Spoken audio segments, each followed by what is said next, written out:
वामे यस्य स्थिता राधा श्रीश्च यस्यांस्ति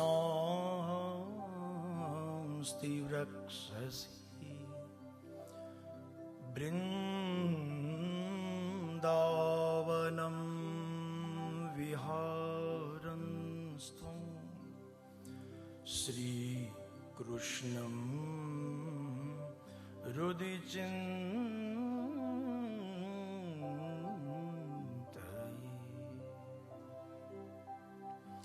राधा भक्तिर हरिर्ज्ञान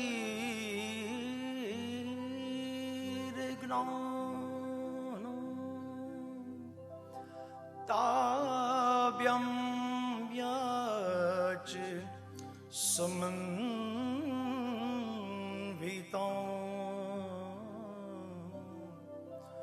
तां श्रीमद्भागवतीं गाथां वन्दे युगल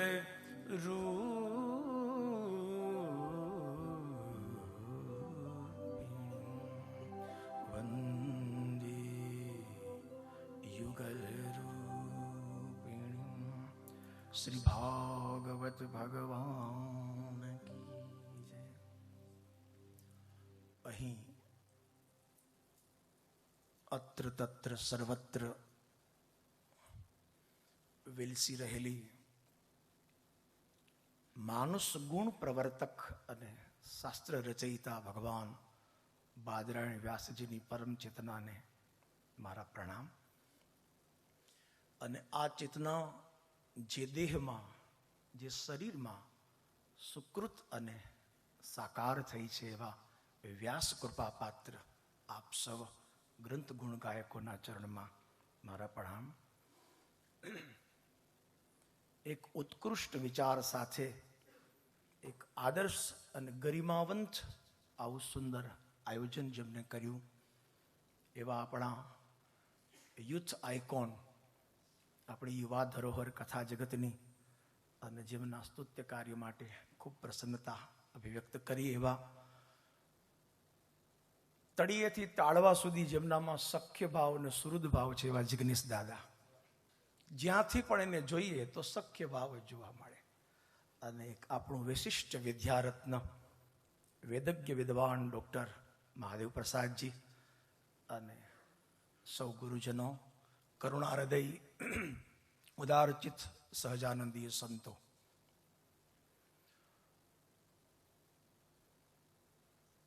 દ્વાદશાંગો વૈ સહ એ ક્રમાનુસાર શાસ્ત્રના જે 12 અંગ છે એ પ્રમાણે અહીંયા 12 પ્રબુદ્ધ પ્રવક્તાઓ, પણ મને કંઈ પણ કહેતા પહેલા એક પ્રસન્નતા વ્યક્ત કરું કે 12માંથી અમે 10 વક્તા વધુ ભાગ્યશાળી છીએ, એટલા માટે કે જેના બહુ ઘણા બધા યજમાનો છે એવા 2 વક્તા અમારા યજમાનો છે અને અમે એના મહેમાન છીએ, એટલે અમે 10 વધારે ભાગ્યશાળી છીએ। એક પ્રસન્નતા મારી।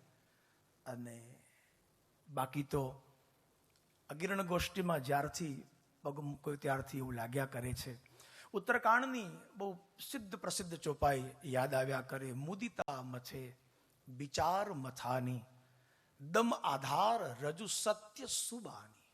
જ્યારે જ્યારે વિદવતજનોની ભગવદી જનોની ગોષ્ઠી થાય, મિલન થાય, ત્યારે એની પાછળ એક બહુ જ મોટું અમૃત મંથન, વિચાર મંથન થતું હતું। એ એક અનાયાસ થઈ જ જાય છે। તો વિદવત ગોષ્ઠી કે ગિરણ ગોષ્ઠીની પાછળ જે બહુ મોટું મંથન, એનો નિષ્કર્ષ સમાજને જે મળશે એ અવર્ણનીય છે।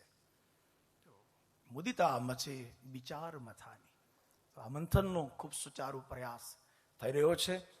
ગત 2 દિવસથી 7 પ્રબુદ્ધ વક્તાઓએ આપણી આ ગિરણ ગોષ્ઠીને ખૂબ પિષ્ટ મિષ્ટ અને સ્વાદિષ્ટ બનાવી છે। એટલે હવે છેલ્લે તો જ્યારે આ આકંઠ પર્યંતામ તૃપ્ય થઈ જઈએ આપણે, પછી છેલ્લે તો પાચક ચૂર્ણ જ આપવાનું હોય।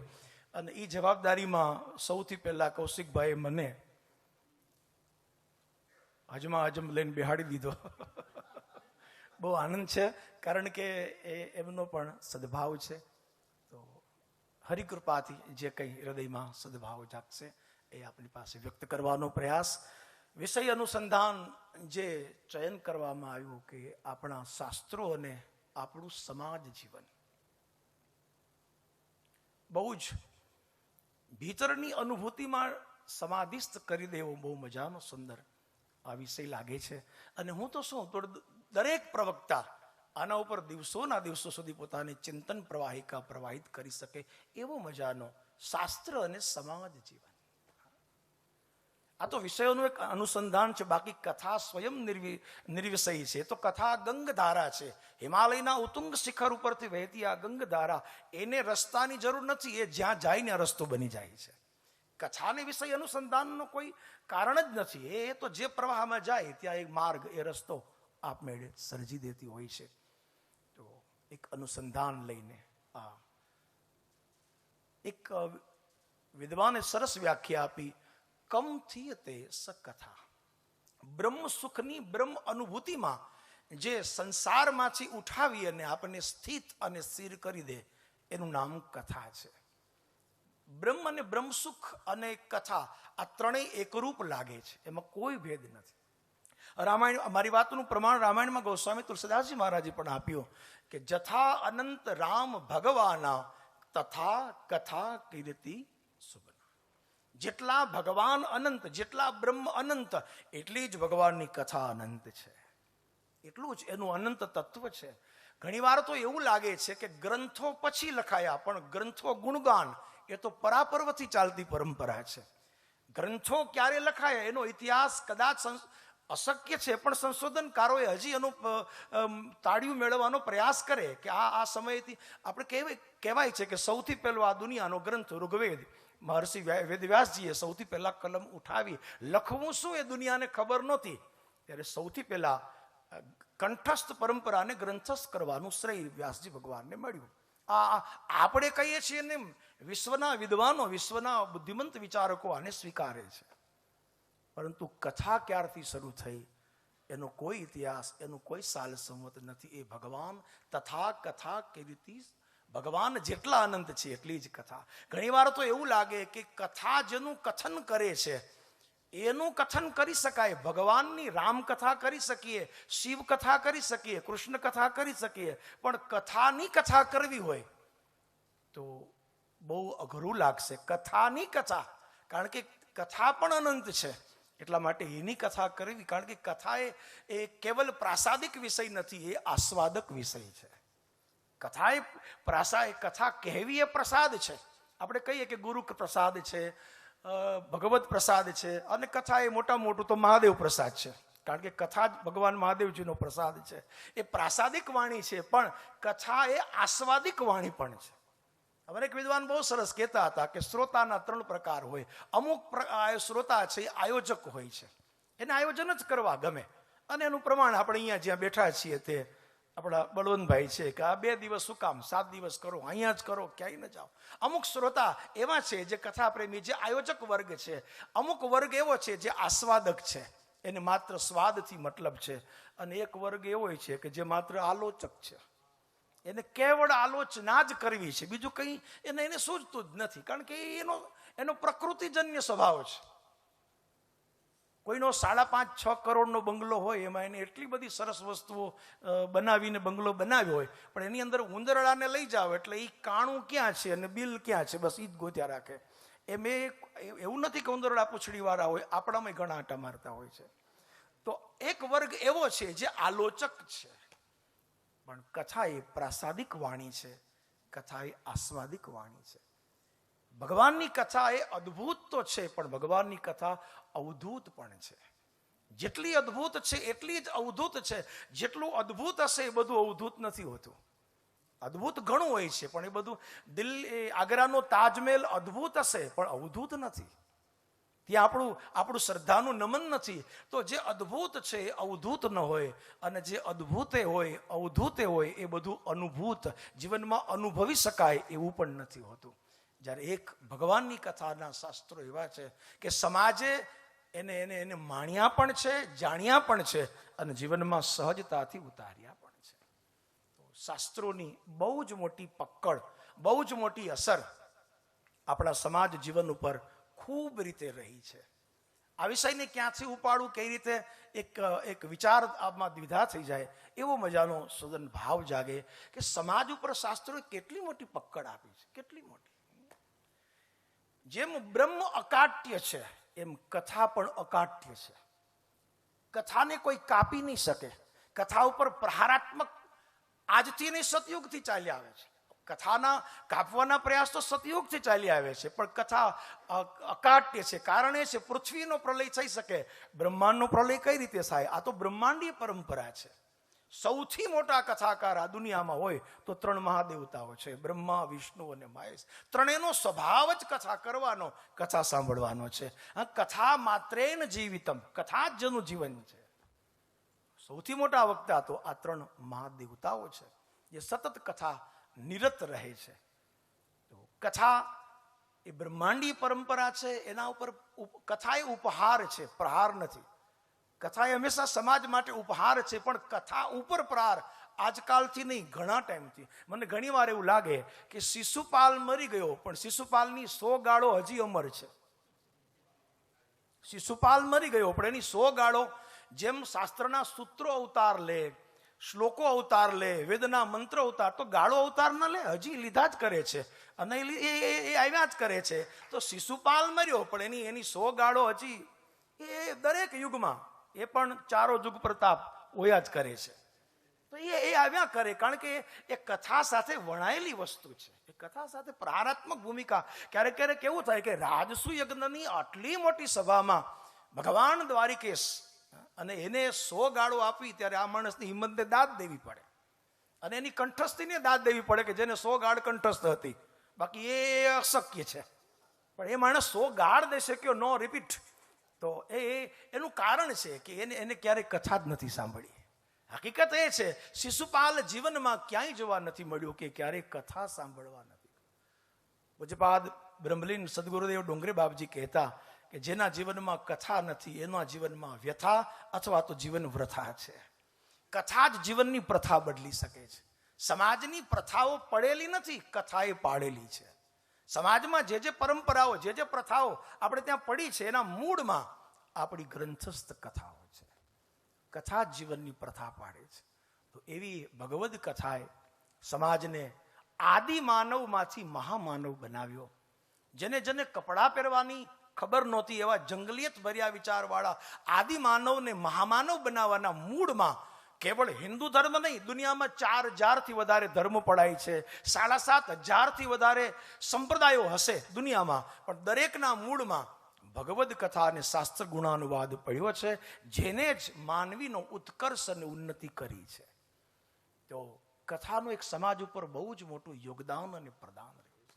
ખેર, આપણે દુનિયાની વાત ન કરીએ તો આપણી ભારતીય પરંપરામાં જ્યારે નજર કરીએ છીએ ત્યારે હંમેશા એવું લાગ્યા કરે છે કે આપણા સમાજ માટે, આપણા રાષ્ટ્રના, આપણા સનાતન ધર્મના સમાજ માટે કથાએ 4 આલય હતી. 4 આલય હતી. સમાજ માટે સૌથી પહેલા તો કથા દેવાલય હતી. સમાજની અંદર એ સૌથી મોટું કામ જો એક મંદિરનું, ચારિત્ર નિર્માણનું, મન મંદિર નિર્માણનું કામ કર્યું હોય તો આપણી કથાએ કર્યું છે. રામજીની મૂર્તિ આવી જ હોય, કૃષ્ણજીનું ચિત્રજી આવા જ હોય, ગિરિરાજનું સ્વરૂપ આવું જ હોય, એનું ચિત્રણ જો જગતને સ્પષ્ટ કર્યું હોય તો આપણી ગ્રંથસ્થ કથાઓએ કર્યું છે. તો કથાએ સૌથી મોટું કામ કર્યું છે દેવાલયનું. અને કેવલ શાબ્દિક ચિત્ર, કેવલ મનોચિત્ર નહીં, કથાએ જીવનને આદર્શો આપ્યા છે. જ્યાં સુધી સમાજ ગ્રંથથી યુક્ત હતો ત્યારે ગ્રંથિઓથી મુક્ત હતો. જ્યાં સુધી ગ્રંથ યુક્ત હતો ત્યારે ગ્રંથિથી મુક્ત. જ્યારથી ગ્રંથોથી દૂરી થઈ છે ત્યારથી સમાજમાં કેટલી બધી ગ્રંથિઓ આવવા લાગી છે. ગ્રંથોની સૌથી મોટું પદાર્પણ હતું કે સમાજને ગ્રંથિ નિર્મૂલન કરી અને ગ્રંથિ મુક્ત આપણો સમાજ ઊભું કરવામાં ગ્રંથનું સૌથી મોટું પ્રદાન હતું. એક સૌથી મોટી વિશેષતા હતી. ખેર, તો સમાજ માટે એક દેવાલય હતો, સમાજ માટે એક આદર્શ હતું. આ આપણી કથાઓ, આપણા ગ્રંથોનું ગાયન એ સમાજ માટે ઔષધાલય પણ હતું. કેવળ દેવાલય જ નહીં, પણ સમાજનું સૌથી મોટું ઔષધ સદગુરુ વૈદ ભવ ભીમ રોગ કે. તો સદગુરુ એ વૈદ હતા, ભગવદ નામ એ ઔષધ એ ભેષજ હતો, અને ભગવાનની કથાનો મંડપ એ ઔષધાલય હતો. કથાનો પંડાલ એ ઔષધાલય હતો. શાસ્ત્ર એ ડોક્ટર ઓપરેશન થિયેટરમાં શસ્ત્રક્રિયા કરે, અને કથામાં જે આવે એનું ત્યાં શસ્ત્રક્રિયા એ શાસ્ત્રક્રિયા થાય, અને એની અનેક ગ્રંથિઓને ત્યાંથી નિર્મૂલન કરવામાં આવે. તો કથા એક સમાજ માટે સૌથી મોટું ઔષધાલય હતું. કેવળ દેવાલય નહીં, પણ ઔષધાલય હતું. જાસુ નામ ભવ ભેષજ હરન ઘોર ત્રયશૂલ. કથાનું એક સૌથી મોટું પદાર્પણ એ હતું. ત્રીજી વાત એવું જોતા લાગે છે કે કથા અને શાસ્ત્ર ગાયન એ સમાજ માટે વિદ્યાલય હતું. અગાઉના સમયમાં ડિગ્રીઓ, યુનિવર્સિટીઓ, એનો જે અત્યારે ક્રમ છે એ ક્રમ ત્યારે નહોતો. એનું કારણ કથા જ વિદ્યાલય હતી. જેને બહુ મોટી વિદ્યા મેળવી, વેદાધ્યન કરવું હોય એને જ ગુરુકુળમાં જવું પડે. તો બીજા સમાજને ગુરુકુળમાં જવું ન પડે એનું કારણ એની પાસે કથાઓ હતી, એની પાસે રામાયણ હતી, એની પાસે ભાગવત હતી, એની પાસે ગીતાજી હતી, એટલે એને ગુરુકુળમાં જવાની જરૂર જ નહોતી પડતી. એટલે સૌથી મોટું કાર્ય કથાનું હતું. સમાજમાં વિદ્યાલય, લોકોમાં સાત્વિકતાનો સહજ સંચરણ જે થતું હતું એ કથાઓ દ્વારા થતું. કથા એ સમાજ માટે દેવાલય હતી, ઔષધાલય હતી. કથા એ સમાજ માટે વિદ્યાલય હતી. અને કહેવા દો, કથા જ સમાજ માટે સૌથી મોટી ન્યાયાલય હતી. કથા એ સમાજની સૌથી મોટી ન્યાયાલય હતી. અગાઉના સમયમાં કોર્ટ, કાયદાનું તો અસ્તિત્વ, કોન્સ્ટિટ્યુશન જે છે એ તો 1950 26 જાન્યુઆરીએ રચાયું, અને એમાં બધા કંઈક 448 આર્ટિકલ 22 ખંડમાં રચાયા, અને 1830 આ બધો એડવોકેટનો વિષય છે, મારો નથી. પણ આ ગૂગલમાં હું વાંચ્યું, કારણ કે ગૂગલ ધૂપ તો આપને બહુ બધું વાંચ. ત્યારે આ બધા આઈપીએસ કલમો લખાણી અને આ બધા આર્ટિકલને લખાણા. એ તો હજી 1950નો ઇતિહાસ છે. એના પહેલાનો જે કાળ, જેને આપણે રામરાજ્ય કહીએ છીએ, સુરાજ્ય કહીએ છીએ, અને આટલું સરસ વ્યવસ્થિત કાર્ય જે થતું હતું, તો શું કેવલ રાજાના ભયથી અથવા તો અમાત્યો, પ્રધાન કે બુદ્ધિમાન માણસોની વ્યવસ્થાથી? ના, શાસ્ત્રની કથાઓને કારણે સમાજમાં રામરાજ્ય, સમાજમાં સુરાજ્ય હતું. એ મોટામાં મોટું પ્રદાન કથાનું જે હતું, તે કથા ત્યારે ન્યાયાલય હતી. લોકોને વ્યવસ્થિતતા, ન્યાયાલયતા એ જ આપતી. આજે પાછી વિશેષતા છે, આટલા કાયદાઓ છે, છતાં કાયદાનું પાલન કરાવવા માટે શાસ્ત્ર ઉપર જ હાથ મુકાવવામાં આવે છે. કાયદાનું પાલન કરાવવા માટે તો શાસ્ત્ર, કારણ કે જજને ખબર છે કે આ કાયદામાં ખોટું બોલશે, પણ ગીતા ઉપર હાથ મૂક્યા પછી ખોટું નહીં બોલે, રામાયણ ઉપર હાથ મૂક્યા પછી ખોટું નહીં બોલે. હા, એને કાયદાનો અમલ કરાવવા માટે પણ આખર તો શાસ્ત્રનો જ સહારો લેવો પડે. વિચાર કરો કેટલું મોટું ન્યાયિક કાર્ય આપણા ગ્રંથો, અને કર્યું છે એમ નહીં, હજી કરે છે. રામાયણની ચોપાઈ છે, ભયે અહી હોઈ જે આગે પ્રણવવું સકલ કપટ તજી ત્યાગે. જે થયા હાલ છે અને થવા ના, આ બધાને વંદન છે. આપણે ત્યાં અગણિત શાસ્ત્રો હતા, છે, અને હજી સર્જાશે જ, કારણ કે એનો અંત છે જ નહીં. જેટલા ભગવાન અનંત એટલી જ ભગવાનની કથા. તો સમાજની અંદર આપણા ગ્રંથોએ સૌથી મોટું એક પદાર્પણ આ પણ કર્યું છે, ન્યાયાલય જેવું કામ કર્યું છે. જ્યારે જે પણ ન્યાય જોતો હતો, ત્યારે કથાએ એને સુંદર મજાના ઉદાહરણો આપીને, સમાજને સુચારું પથ આપીને એક મોટું પદાર્પણ કર્યું. એનું મોટું પ્રમાણ છે કે આપણી કથાઓના હિસાબે પુરુષોના જીવનમાં રામ અને કૃષ્ણ આદર્શ હતા, સ્ત્રીઓના જીવનમાં ભગવતી સીતાજી અને માં ગૌરી પાર્વતી આદર્શ હતા. એટલે મને સાલ યાદ નથી, પણ કેટલા વર્ષ સુધી ભારતમાં છૂટાછેડાનો કાયદો જ નહોતો. 1950માં જે કોન્સ્ટિટ્યુશન બન્યું એની અંદર બધા કાયદા હતા, પણ છૂટાછેડા એ આપણા માટે એક નવાઈની વાત હતી. એ વળી શું, એ કાયદો જ નહોતો, એ તો પછી એને ઉમેરવો પડ્યો, કારણ કે આ વ્યવસ્થા શાસ્ત્ર નિર્મિત હતી. આપણો આદર્શ ભગવતી જાનકી હતા, આપણો આદર્શ સતી શિરોમણી એ મહાસતી અનુસૂયાજી હતા. પરિણામે આ બધા કાયદાઓ હતા જ નહીં, શાસ્ત્ર જ ન્યાયાલય હતું. 4 આલય દ્વારા સમાજને સુગ્રથિત, સુવ્યવસ્થિત રામરાજ્ય તરફ લઈ જવાનું સૌથી મોટું કાર્ય આપણા ગ્રંથોએ, આપણા શાસ્ત્રોએ બહુ સારી રીતે સુચારું નિભાવ્યું છે. તો એને પરિણામે સમાજને ઘણી બધી એનું પદાર્પણ મળ્યું છે. બીજી વાત જે મને વિચારમાં આવી છે કે આપણા આટલા બધા ગ્રંથો કે જેને કોઈ ગણી જ ન શકે. તુલસીદાસજીના શબ્દમાં કહું તો એમના 14 ગ્રંથમાં કયા ગ્રંથનું આ પદ છે મને યાદ નથી, પણ કહેવાય છે કે તુલસીદાસજી મહારાજના 126 વર્ષના આયુષ્યમાં આ સૌથી છેલ્લું પદ છે. કાવ્ય કી કલા અનંત છંદ કો પ્રબંધ બહુ રાગ કો રસીલો રસ કહાં કહાં પીજીએ. पार ना पुराण who co Veda who co अंत नाही बानी तो अनेक चित कहां कहां दीजिए लाखन की एक बात तुलसी बताए जात जीवन सुधार चहु राम नाम लीजिए.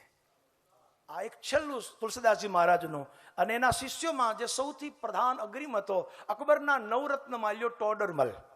ટોડરમલને સામે ઉભા રાખી અને તુલસીદાસજીની આ છેલ્લી કૃતિ છે. काव्य की कला अनंत छंद को प्रबंध बहु राग को रसीलो रस कहां कहां पीजिए पार ना पुराण हो को वेद हो को अंत नाही वाणी तो अनेक चित कहां कहां दीजिए. આ તુલસીદાસજી મહારાજનો છેલ્લો નિચોડ અને પછી છેલ્લે અમને એને એનો સાર એટલો જ કર્યો કે રામચંદ્ર જસ બરની કે ભય તુલસી અબ મૌન તુલસી કે મુખ દીजिए તુલસી ગંગા અરુસોન. આટલું કહીને મહારાજ ગોસ્વામી તુલસીદાસજીએ કલિકાલ સર્વજ્ઞ તુલસીદાસજીએ આ ધરાતલ આ મહિતલ ઉપરથી વિદાય લીધી. તો એની અંદર પણ પ્રમાણ આપ્યું કાવ્ય કી કલા અનંત. કેટલા બધા કાવ્યો છે, કેટલા બધા ગ્રંથો છે. પૂજ્યપાદ બ્રહ્મલીન કૃષ્ણશંકર દાદાજી કહેતા કે આપણે ત્યાં 400 રામાયણો હતી. 400 વાલ્મીકી લઈએ ને તુલસીકૃત સુધી 400 જેટલી રામાયણો હતી. એમાંથી 200 તો પ્રાપ્ય છે હાલ પણ. હું ન ભૂલતો હોઉં તો પુનાની એવી ભાંડારકર ઇન્સ્ટિટ્યૂટ છે કે જે ગ્રંથો ઉપર બહુ સારું રિસર્ચ, હસ્તપ્રતો સૌથી વધારે ત્યાં જોવા મળે છે. એવી ભાંડારકર, એમની પાસે આજની તારીખમાં રામાયણની 200 હસ્તપ્રતો છે. આટલી રામાયણો લખાણી, આટલા ગ્રંથોની ટીકાઓ લખાણી. પણ એની અંદર આપણા સમાજ જીવન ઉપર સૌથી વધારે જો પકડ, સૌથી વધારે જો અસર જોવા મળી હોય તો 3 મહાગ્રંથોની જોવા મળી છે. મહાભારત, રામાયણ અને શ્રીમદ ભાગવત.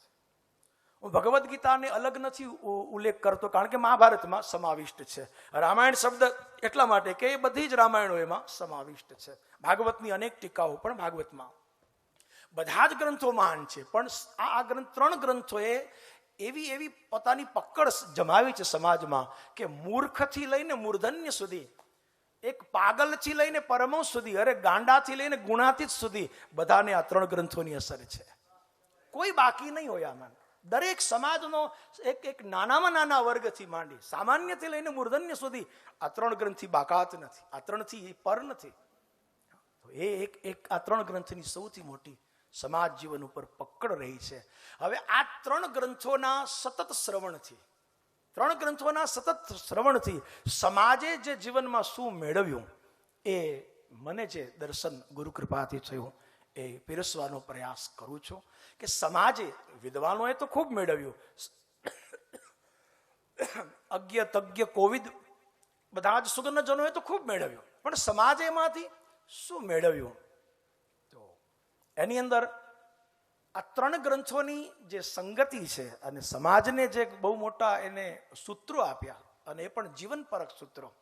પહેલું તો જે આપણે બધા જાણીએ છીએ બહુ સિદ્ધ પ્રસિદ્ધ અને જગવિદિત સૂત્ર છે કે જ્યાં મારું છે એ મહાભારત, જ્યાં તારું છે એ રામાયણ. પણ આ મારુંય નથી, આ તારુંય નથી, બધું શ્રી હરિનું છે એ શ્રીમદ ભાગવત છે. ન મેરા હૈ ન તેરા હૈ, સબ કુછ ઉન્હી કા દિયા ઉપહાર હૈ. તો આ જે સાક્ષી ભાવ ઉભો કરે એ શ્રીમદ ભાગવત છે. એ 3 ગ્રંથોની એક વિશેષતા છે. કોઈનું અપમાન થાય અને જે સર્જાય એ મહાભારત છે. કોઈનું અપમાન થાય અને સર્જાય તો સ્વાભાવિક છે એના મૂળમાં અપમાન વાક્યથી મહાભારત સર્જાય. કોઈનું સન્માન થાય અને જે સર્જાય એ રામાયણ છે. પણ મને કહેવા દો, કોઈનું કુળ સહિત, પરંપરા સહિત બહુમાન થાય એ શ્રીમદ ભાગવત છે. પરંપરા સહિત બહુમાન થાય એટલે તો આપણે ગાઈએ છીએ કે અસ્મદ આચાર્ય પર્યંતામ વંદે ગુરુ પરંપરા. આખી પરંપરાનું બહુમાન, આખા કુળનું, કેવળ એક વક્તા ના, આખી વ્યાસપીઠ અને વક્તવ્ય પરંપરાનું બહુમાન એ શ્રીમદ ભાગવતી વિચાર છે. આ સમાજને મળેલા સૂત્રો જે સમાજે તારવ્યા છે એના જીવનમાં એ પ્રસ્તુત થાય છે. એક ત્રીજી વસ્તુ એ છે કે સમાજને જે લાગ્યું છે કે મમતાનો ગ્રંથ એટલે મહાભારત. એટલે તો ભગવદ્ ગીતાની શરૂઆતમાં ધૃતરાષ્ટ્ર મામકા અને પાંડવા કિમ કરવાનું, મારા અને તારા. મમતા જ્યાં પણ આવે ત્યાં ભેદ કરાવે અને સમતા જ્યાં પણ આવે ભેદ મિટાવે. મમતાએ જ ભેદ કરાવ્યા, સમતાએ ભેદ મિટાવ્યા. અને આ મમતા અને સમતાને ક્યાં કઈ રીતે ગોઠવી એનો અતિ પ્રસિદ્ધ દોહો વિનય પત્રિકામાં તુલસીદાસજી મહારાજનો, તુલસી મમતા રામ સે સમતા સબ સંસાર, રાગ ન રોષ ન દોષ દુઃખ સહજ તરે ભવ પહાર. મમતા ઈષ્ટદેવમાં, મમતા ભગવાનમાં અને સમતા સમાજમાં આપણે ઉલટાવી નાખ્યું. ભગવાનમાં સમતા અને મમતા તો જ્યાં આપણને આપણાપણું લાગ્યું ત્યાં પરિણામે સમાજના દુઃખનું એક મોટું કારણ છે. રાવણે લંકાવાસીઓને પૂછ્યું કે આજે હનુમાનજી વાનર પકડાયો છે એનું આપણે શું અંગભંગ કરવું, ત્યારે સૌનો એકમત થયો કપીકી મમતા પૂંછ પર. વાનરની મમતા પૂંછ છે. હનુમાનજી મનમાં હસ્યા કે હું વાનર જ નથી, હું તો વાનરાકાર વિગ્રહ પુરારી છું, હું તો શંકર સુવન છું, એટલે મારી મમતા મારી પૂંછ નથી, મારી મમતા તો મારો રામ છે. પણ રાવણ, તું મારી મમતાને જલાવા જાય છે, પણ તારી મમતામાં એકેય ઘર બાકી નહીં રહે, કારણ કે તારી મમતા જલશે. મારી મમતા નહીં જલે, પણ તારી મમતા તો એવી જલશે. અને જેને જેને મને આપ્યું છે હું કોઈનું રાખતો નથી, જેને જેને મને જે આપ્યું છે હું કોઈનું રાખતો નથી, વ્યાજ સહિત બધાને હું પાછું આપવાનો છું. તમે મારી મમતાને જલાવા આવ્યા, પણ મારી મમતા તો તુલસી મમતા રામ સે સમતા સબ સંસાર.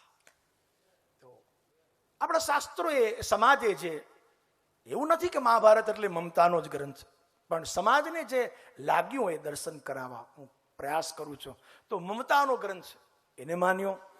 સમર્પણ સમર્પિતતાનો ગ્રંથ એટલે રામાયણ લાગ્યો કે જેમાં સમર્પણની સ્પર્ધા છે. હું આપું, હું એના કરતા કંઈક વિશેષ આપું, સમર્પણની સ્પર્ધા. ગઈકાલે અમારા ઈશ્વરભાઈ યાદ કર્યા શ્રીનાથજી મિશ્રા, વારાણસીના વિદ્વાન. હું એને સાંભળતો તો એને બહુ સરસ કહ્યું કે 14 વર્ષ માટે 4 ભાઈઓ વચ્ચે અયોધ્યાની રાજગાદી ફૂટબોલના બોલ જેવી હતી. આ એનું પ્રતિકાત્મક સ્વરૂપ. 14 વર્ષ માટે 4 ભાઈઓ વચ્ચે અયોધ્યાની રાજ સત્તા, ઇન્દ્ર પણ જેની આશા કરે એવો એ અયોધ્યાનું રાજ્યાસન. ફૂટબોલના ખેલાડીઓની વચ્ચે ફૂટબોલ રમાતો હોય ને એમાં કોઈ બોલ રાખે નહીં, જેની પાસે આવે એ પેલો બીજાને, બીજો ત્રીજાને, ત્રીજો ચોથાને, એ કોઈ રાખે નહીં, એમ કોઈ રાખવા તૈયાર નહોતું. સમર્પણની સ્પર્ધા છે. એક સમર્પિતતાનો ગ્રંથ રામાયણ મનાયો અને સમતાનો ગ્રંથ એટલે શ્રીમદ ભાગવત. સમત્વમ યોગ ઉચ્યતે, સંન્યાસનો એક અર્થ થાય સમતાનો ન્યાસ.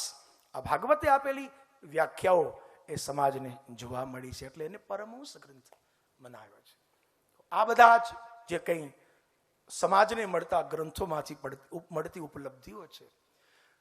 ચોથી વાત એ છે કે કોઈનું લઈને રાજી થવું એ મહાભારત. હક નથી આપણો, પણ છતાં એનું જૂટવીને, એનું લઈને રાજી થવું એ મહાભારત છે. કોઈને આપીને રાજી થવું એ રામાયણ છે. એ આપવાનો ગ્રંથ છે, એટલા માટે આપીને રાજી થવું. પણ આપવું નહીં, લેવું નહીં, બધાનો ત્યાગ જ કરી દેવો, તેને તકેન મોજી થા, તે શ્રીમદ ભાગવત છે.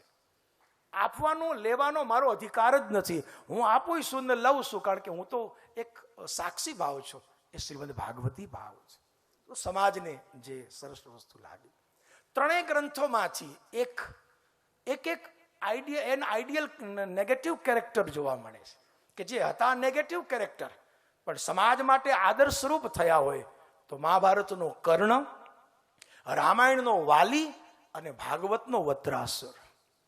આ ત્રણ એવા પાત્ર છે જે સમાજને એના આઈડિયલ નેગેટિવ કેરેક્ટર, કે જેની ભૂમિકા નકારાત્મક પણ વિચારો સકારાત્મક.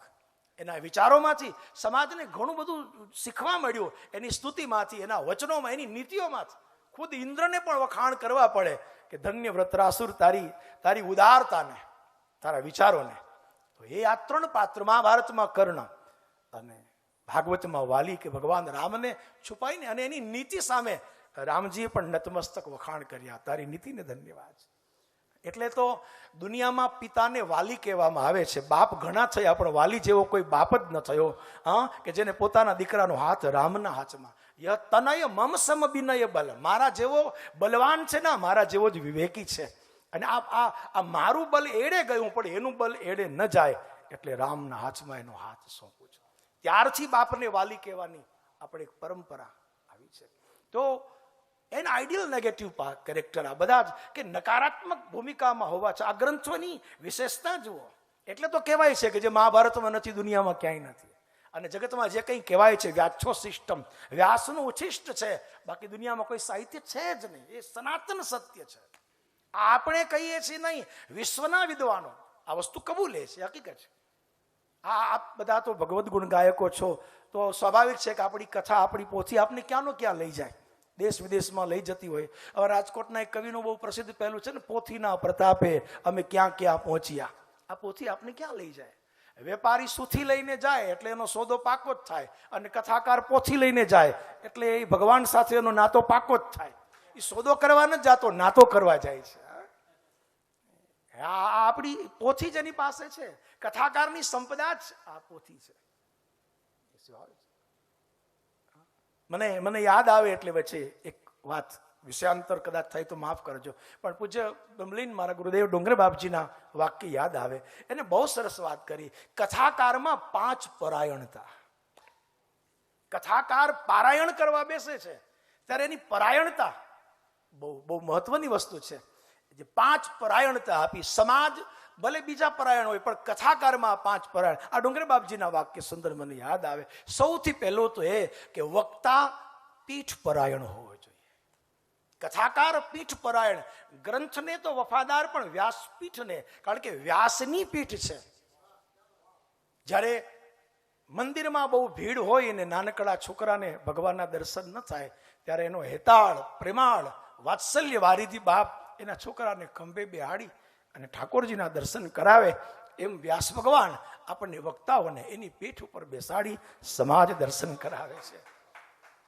આપણે બધા જ સાક્ષી છીએ કે કથા મંડપમાં ભલે 500 હોય કે 50,000 શ્રોતા હોય, પણ આ 50,000 ને એક સાથે જોવાનું આખા પંડાલમાં કોઈ સ્થળ હોય, કોઈ આસન હોય તો એક જ છે, વ્યાસ આસન. આટલા બધા લોકોને એક સાથે કોઈ વ્યવસ્થા જ નથી, એક જ છે વ્યાસ આસન. એટલે સમદ્રષ્ટિ, વિશાળ દ્રષ્ટિ એ વ્યાસ આસન આપે છે. વ્યાસપીઠ એ અભ્યાસપીઠ છે.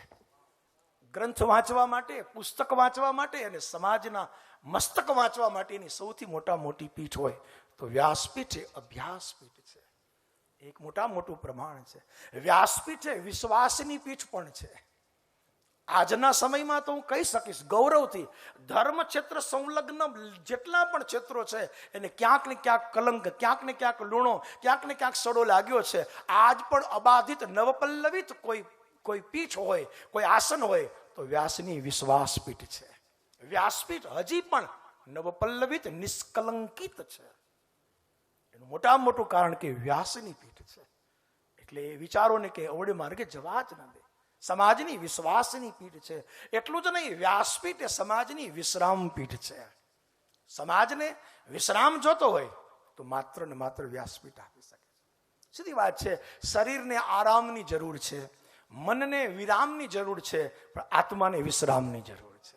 એને નથી આરામની જરૂર, એને નથી વિરામની જરૂર. આત્માને ને માત્ર વિશ્રામની જરૂર, અને વિશ્રામ આપતું સ્થાન એકમાત્ર વ્યાસપીઠ છે. એટલે તુલસીદાસજીનું સમાપન, પાયો પરમ વિશ્રામ, રામ સમાન પ્રભુ નાહી કહો. કેવળ વિશ્રામની પરમ વિશ્રામ. અને મળી ગયો, આ રામકથાનો ખાલી પાઠ કર્યો ત્યાં મને પરમ વિશ્રામ મળી ગયો. તો વિશ્રામનું જો સ્થાન હોય તો પણ વ્યાસપીઠ છે. સમાજ આરામ તલબી છે, પણ એને આરામમાં સુખ નથી મળતું, એટલે હરીફરીને પાછું વ્યાસપીઠ પાસે તો આવવું જ પડે છે. વ્યાસપીઠ પાસે આવવું જ પડે છે. વ્યાસપીઠની એક ગરિમા છે. આવી ગરિમાવંત પીઠ બાપજી કહેતા આપણને આપી છે, તો સામે આપણી પણ ફરજ બને છે એની ગરિમાને ક્યાંય આપણે ઓછી ન થવા દે. ગરિમાને કલંક તો કોઈ લાગી જ ન શકે, વક્તાને સ્વાભાવિક છે, પણ એ ગરિમા કંઈ ઘટે નહીં. એ આ બાપજીના શબ્દ કહું છું. વ્યાસપીઠ સૌનું સન્માન કરે પણ કોઈની સરાહના ન કરે. વ્યાસપીઠ સન્માન કરે પણ સરાહના ન કરે. વ્યાસપીઠ પૂજા કરે પણ પ્રશંસા ન કરે. વ્યાસપીઠ વંદન કરે પણ વખાણ ન કરે, કારણ કે વ્યાસપીઠ છે. અને આવું કરીએ તો વ્યાસપીઠ શ્રાપ ના આપે પણ શરમાય જરૂર. એ શ્રાપ ના, કારણ કે એ તો આશીર્વાદની પીઠ છે, પણ શરમાય જરૂર કે બેટા મેં તને ક્યાં બેસાડ્યો અને તું શું કરે. તો એને જે ગરિમા આપી છે એ ગરિમાનું ગૌરવ અબાધિત જળવાય એક મોટી વસ્તુ છે. વ્યાસપીઠના 4 પાયા છે. એમાં સૌથી પહેલો પાયો છે વિનમ્રતા. વ્યાસપીઠના 4 પાયામાં પહેલો પાયો છે વિનમ્રતા. બીજો પાયો છે વૈષ્ણવિતા. વૈષ્ણવિતાને હું કેવલ સાંપ્રદાયિક શબ્દમાં નહીં આચરી શકું, આપ સૌ સમજી શકો છો. હા, અને વૈષ્ણવ આ દુનિયામાં સૌથી પહેલો વૈષ્ણવતા નરસિંહ નગરીના જુનાગઢમાં થયેલો નરસિંહ મહેતા છે. મહાપ્રભુ વલ્લભાચાર્યજી અમારા નયનભાઈ બેઠા છે, એમનું પ્રાગટ્ય વિક્રમ સંવત 1535 થયું, પણ નરસિંહ મહેતા તો 1472 થયા. હજી મહાપ્રભુ વલ્લભાજીનું ધરાવતરણ મને કહેવા દો. આ તો એક ઐતિહાસિક વિષય છે. તુલસી, સુરદાસ, મીરા, કબીર, રહીમ, આ બધા જ મહાપ્રભુ વલ્લભાચાર્ય આ બધા હજી ધરાતલ મહિતલ ઉપર પધારે પહેલા જુનાગઢનો નરસિંહ મહેતો દામોકુંડની પાળે બેસીને બોલી ગયો, વૈષ્ણવ જન તો તેને કહીએ પીડ પરાઈ જાણે. ભગવદ્ ગીતાના 18 અને નરસિંહ મહેતાના ભજનમાં ગણજો વૈષ્ણવોના ગુણ પણ 18 છે. પીડ પરાઈ જાણે થી લઈ ભણે નરસૈયો તેના દર્શન કરતા કુળ 71 તાર્યા 18 લક્ષણો. તો હજી મહાપ્રભુ વલ્લભ પ્રગટ્યા નથી, પેલા આને કહી દીધું કે વૈષ્ણવ જન તો તેને કહીએ. ખેર, હું કહેવાય માંગુ છું કે વ્યાસપીઠનો બીજો પાયો વૈષ્ણવિતા છે. વ્યાસપીઠનો ત્રીજો પાયો વિપ્રતા છે. વ્યાસપીઠનો આ સનાતન સત્ય વ્યાસપીઠનો ત્રીજો પાયો, એને તમે જ્ઞાતિત સ્વરૂપમાં લો કે એને તમે પ્રતિકાત્મક સ્વરૂપમાં લો, વિપ્રતા વગર, વિપ્રતા, સુચિતા, પવિત્રતા વગર આ વ્યાસપીઠ કોઈ દી શોભે જ નહીં. બ્રાહ્મણનું શરીર હોય કે ન હોય એને કદાચ આપણે બીજા ક્રમમાં મૂકીએ, પણ બ્રાહ્મણપણું તો અનિવાર્ય છે. વ્યાસપીઠ ઉપર બેસવા માટે વિપ્રપણું તો અનિવાર્ય છે. એટલા માટે જ બ્રાહ્મણ શબ્દ માટે વિરક્તો, વૈષ્ણવો, વિપ્ર શબ્દ લખાડ્યો. ત્રીજો પાયો એટલે એમાં પણ ત્રીજો સદગુણ. 7 લક્ષણ કથાકારના બતાવ્યા, ત્રીજો વિપ્ર શબ્દ લગાડ્યો. તો વિપ્રતા અનિવાર્ય છે. અને ચોથો પાયો છે એ છે વિદવત્તા. વિદવત્તા તો ચોથો પાયો છે. એનો અર્થ એ છે કે કદાચ વક્તા વિદવત્તા કુશળ ના પણ હોય. ચોથો પાયો એટલા માટે લખ્યો છે કે એ વક્તા તારી કથા શ્રોતાઓને પ્રભાવિત કરવા માટે નથી, શ્રોતાઓને પ્રભુ ભાવિત કરવા માટે. તારી કથા એ કોઈને આંજી નાખવા માટે નથી, શ્રોતાઓના મનને માંજી નાખવા માટે છે. આપણે તો આમ જોઈએ ને તો આપણું કામ વાસણ ઉટકવાનું જ છે. આપણું કામ વાસણ ઉટકવાનું જ છે. અને કામવાળી વાસણ ઉટકીને પાછી પ્રેમથી વહી જાય એમ આ 7 દિવસ સુધી કોઈ જે મનના વિકારો છે એ બધાને ઉટકીને પ્રેમથી ચાલ્યા જવાનો છે. પણ એક ફાયદો એ છે, આપણે કપડાં ધોઈએ ને તો કપડાનો મેલ તો જાય, પણ આપણી હથેળી જુઓ એ એના કરતાં શુદ્ધ થઈ જાય છે. કપડાનો મેલ તો જાય પણ આપણી હથેળી શુદ્ધ થઈ જાય છે, કારણ કે એ ધોવાનો ગુણ છે. તો કોઈના ચિત્તને નિર્મલ કરવા જઈએ તો નિર્મલતા આપણને સહજ મળે છે. તો વક્તા પીઠ પરાયણ હોય. બીજો, વક્તા પોથી પરાયણ હોય. બ્રાહ્મણની 4 સંપદા શાસ્ત્રકારોએ બતાવી. કૃષ્ણ આસિદ સખા કશ્ચિદ બ્રાહ્મણો બ્રહ્મવિદ, આ બધો પ્રસિદ્ધ શ્લોક આપ જાણો છો. તો બ્રહ્મવિદ કઈ? તો મહાપુરુષોના પાસે જે સાંભળ્યું, સંધ્યા, શિખા, ડાબા ખંભે સૂત્ર અને ગળામાં શાસ્ત્રના શ્લોક, આ સાચી 4 બ્રહ્મ સંપદા છે. આ બ્રાહ્મણની 4 સંપદા છે. આ 4 સંપદાથી વિભૂષિત જે બ્રાહ્મણ હશે એ જ વિદ્વાન સર્વત્ર પૂજ્યતે. બ્રાહ્મણની 4 સંપદા. સંધ્યા ક્યારેય ચૂકી ન જાય. પોતાના જીવન ક્રમમાંથી ક્યારેય બીજું બધું ભલે ચૂકાય, ભોજન ચૂકાય પણ ભજન ન ચૂકાય. સંધ્યા, શિખા, સૂત્ર અને ગળામાં શાસ્ત્ર, આ 4 સંપદા છે. તો પોથી આપણી સંપદા. જેમ નરસિંહ મહેતાએ કહ્યું, ગ્રંથમાં ગોપીચંદ, એ આ ગ્રંથ એ જ મોટો ગ્રંથ છે. ગ્રંથથી મોટું કોઈ ગ્રંથ નથી સદમાં. સૌથી મોટી એ સંપદા પોથીજી છે. તો પીઠ પરાયણ હોય, પોથી પરાયણ હોય અને વક્તા પ્રજ્ઞા પરાયણ હોય. બુદ્ધિ અને પ્રજ્ઞા નજીકના શબ્દ લાગે છે, પણ બંને વચ્ચે ઘણો મોટો તફાવત, આમૂલ તફાવત છે, બહુ જ મોટો. હા, બુદ્ધિ ભણવાથી, શિક્ષણથી અથવા અભ્યાસથી, ટ્યુશનથી ક્રમિક મળે છે, જય હો. પણ પ્રજ્ઞા છે તો કેવલ શાસ્ત્રોના અધ્યયનથી જ મળે છે. તો એટલે જો બીજા આપણે કથાકાર જે છે ને એની જેમ બીજા ઘણાને કાર લાગે છે. કથાકારને જ કાર લાગે છે એવું નથી. ચિત્રકાર, કલાકાર, શિલ્પકાર, સંગીતકાર, સાહિત્યકાર, આ બધા કાર છે, પણ એ જે રજૂ કરે એને પરફોર્મન્સ કહેવાય છે.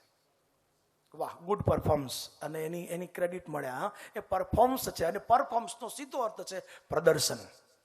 પરફોર્મન્સનો સીધો અર્થ છે પ્રદર્શન. જ્યારે કથાકાર સુચારુ કથા કરે, સુંદર કથા કરે, એ પરફોર્મન્સ નથી, એ પ્રદર્શન નથી, એ ભગવાનનું સુદર્શન છે.